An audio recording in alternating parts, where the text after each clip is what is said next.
Rail मंत्रालय ने 1 जून से पैसेंजर ट्रेनों को चलाने का निर्णय लिया है। इसके तहत शुक्रवार से रिजर्वेशन काउंटर और कॉमन सर्विस सेंटर से टिकटों की बुकिंग शुरू हुई। हालांकि पहले ही दिन रेलवे की व्यवस्था फेल नजर आई। वाराणसी के कैंट रेलवे स्टेशन पर टिकट के लिए लाइन में लगे लोग घंटों परेशान रहे। सर्वर प्रॉब्लम की वजह से लोगों को टिकट के लिए इंतजार करना पड़ा। हालांकि पहले दिन स्टेशन पर अपेक्षा से कम भीड़ दिखी। लोग सोशल डिस्टेंसिंग का पालन करते हुए दिखे। दरअसल लॉकडाउन में फंसे लोगों को अपने घरों तक भेजने के लिए रेलवे ने 1 जून से कुछ निर्धारित ट्रेनों के संचालन का काम शुरू किया।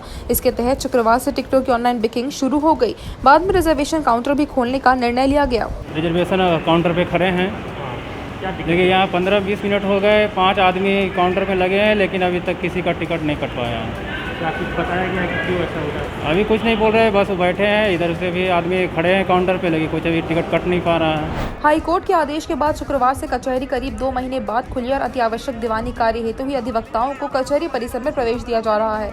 इस दौरान प्रवेश द्वार पर ऐसे भी अधिवक्ता नजर आए जो कचहरी परिसर में प्रवेश कराए जाने को लेकर तमाम प्रकार के बहाने करते दिखे, लेकिन प्रशासनिक टीम ने उन्हें नियम और शर्तों का हवाला देते हुए केवल आवश्यक कार्य हेतु कचहरी के अंदर जाने का निर्देश सुना दिया, जिस कारण अधिवक्ताओं और पुलिसकर्मियों में बहस भी हुई। शुक्रवार से आवश्यक दीवानी कार्य के लिए कचहरी खुलते ही प्रवेश को लेकर अधिवक्ताओं व पुलिस में जुट हो गई। सूचना मिलते ही मौके पर पहुंचे जिला जज समेत तमाम अफसरों ने न्यायालय के नए नियमों को विस्तार से बताया और समझाया।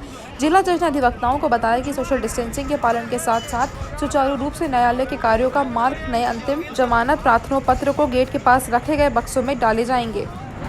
विश्व में फैली कोरोना महामारी का सबसे ज्यादा असर मजदूरों पर पड़ा है। कोरोना महामारी के बावजूद मजदूर के हाथों से उनका रोजगार छिन गया और खाने के वह लोग मोहताज हो गए, जिसके कारण सभी मजदूर अपनी जान की चिंता किए बगैर ही अलग अलग राज्यों से अपने गंतव्य की ओर पैदल चल पड़े।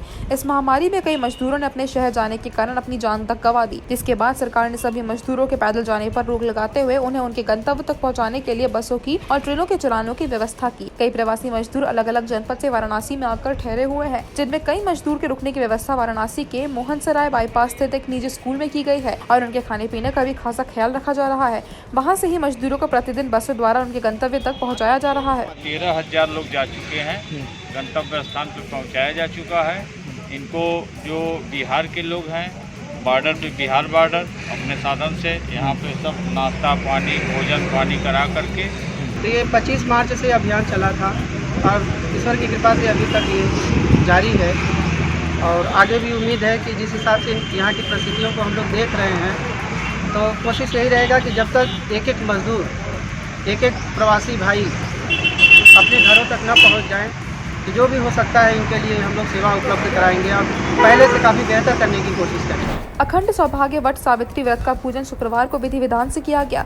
कोरोना संकट के कारण शारीरिक दूरी का ख्याल रखते हुए सुहागिन महिलाओं ने घर के नजदीक ही वट वृक्ष के नीचे बैठकर अपने सुहाग की रक्षा व उनके दीर्घायु के लिए प्रार्थना की। शिवपुर रामलीला मैदान अष्टभुजी मंदिर के समीप स्थित नर्मदेश्वर महादेव मंदिर परिसर में महिलाओं ने बरगद के वृक्ष का पूजन और परिक्रमा कर पत्नियों की लंबी उम्र की कामना की। ऐसा ही नजारा काशीपुरा के समीप वट वृक्ष के पास दिखा। इस दौरान महिलाओं ने मास्क लगाकर नियमों का पालन करते हुए अपने परंपराओं का निर्वहन किया। वट वृक्ष जो है भगवान शिव का स्वरूप है और वट वृक्ष की प्रार्थना करती है कि मेरी सौभाग्य की रक्षा हो, मेरी सौभाग्य की दीर्घायु हो। उसी की कामना लेके वट वृक्ष के पेड़ के नीचे आती हैं।